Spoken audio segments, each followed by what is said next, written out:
Hello again. So let's start off with building the FIR system now using the software approach. So as you can see, I've already built an FIR software RTL.qpf. So let me go ahead and open it up.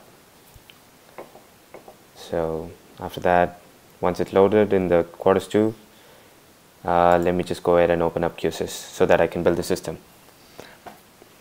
So the difference between the software and the hardware approach over here is that we do not actually create an hardware for the FIR, but we program the FIR via the NIOS to itself. So just let me go ahead and add the FIR software RTL.qsys, which has all the components in it. So I'll be needing a few components. So the first and the foremost is the clock that comes by default. Second, I'll be adding a NIOS to system. So let me go ahead and double click the NIOS to system. Over here I'm setting the reset vector as the on-chip memory base address, and the exception vector as the on-chip memory base address. So apart from that, I have an on-chip memory which is a total memory size of which is 8192 bytes. This is just in case the hell world that we build, the system that we build, becomes too large. So let me go ahead and tell you about the other system, that is the JTAG and the performance counter. As you can see, the clock is connected to each and every module, as so is the reset. Apart from that, the data master is connected to the on-chip memory, the JTAG and the performance counter to provide the data, and the instruction master from the NIOS is connected to the on-chip memory so that it can store the instructions on the memory itself. Over here again, let's have a look into the memory map. So the address map, you can see that the performance counter is at 5000 hex, and the JTAG is at 5040. This is how the top will look like for us once the system is built with only the clock connected in the top module. And so let me go ahead and just generate the system. So once the system is generated, all of my components will be converted into Verilog modules, and I can access these Verilog modules in my Quarters tool. So I already have the QIP set over here, so let me just go ahead and refresh it. So I'm removing the existing QIP, and I'm looking for the new IP variation files, which will certainly be in synthesis. Here you go. Add it. So it's loaded and we're good to go. So after that, I will go into the assignment editor. So this is more or less the same as the hardware approach, as we are only using the clock from the top module, as no pins are being used from the DE1 board. So the clock has its pin as pin L1 on the DE1 board. If we were to use the reset, we could also set the reset as key 0 from the DE1 board. So let me just go ahead and start compilation.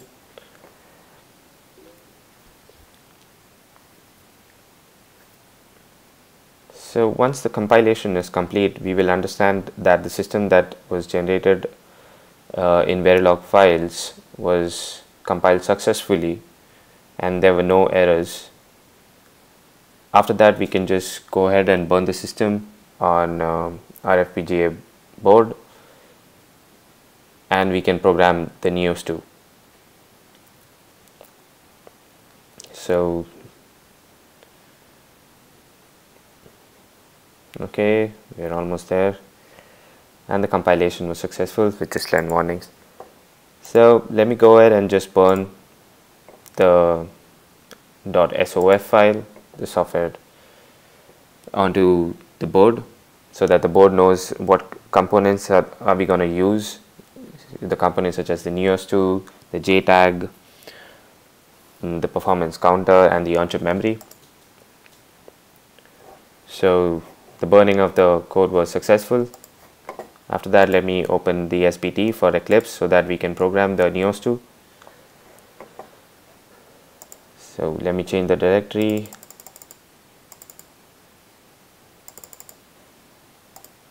As FIR software RTL software.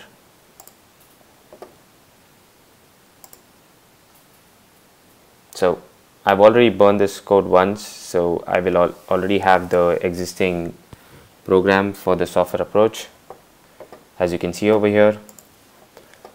So let me go first of all go into the system.edge. Okay, before we do anything else, let me just go ahead and generate the board support package as we redevelop the QSys system, so that it's just kind of a refresh for the NIOS 2. And let me go ahead and clean the project. Okay, now let me go into system.edge so that I can see at what addresses I can access the performance counter from, as we have not added the filter as a hardware. It will not show the filter over here. So as you can see, the performance counter is at 5000, and over here I am just assigning the performance counter base as 5000. After that, I have two sets of inputs. So for the first set of input, I can see that the coefficients are given sequentially. Over here I have a while loop which takes care of giving the coefficients sequentially and the data in the reverse direction, and also have the rounding logic in it. So let me go ahead and just run as NIOS to hardware so that we can understand what the inputs to the system gives as an output. Okay, so we are having some issues with the connect and system ID. So all you have to do is ignore the mismatch system ID, as you really are not creating a system ID component in your QSys. So just clean again. Okay, so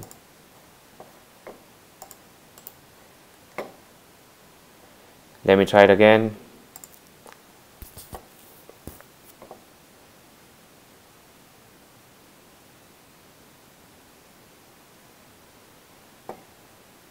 Okay, that was done, and then the NIOS to system.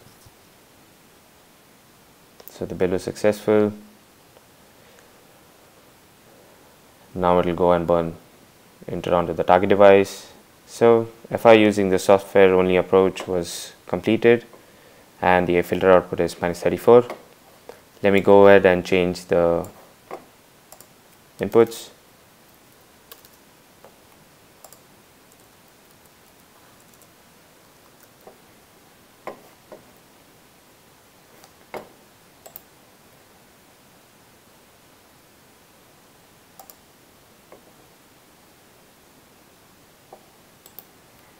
Run as NIOS to hardware.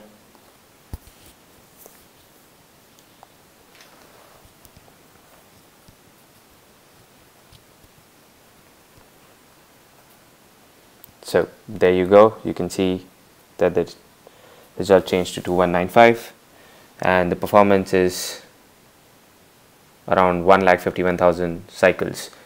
So that is almost like 10 folds of that of the hardware approach. So that's it. Thank you.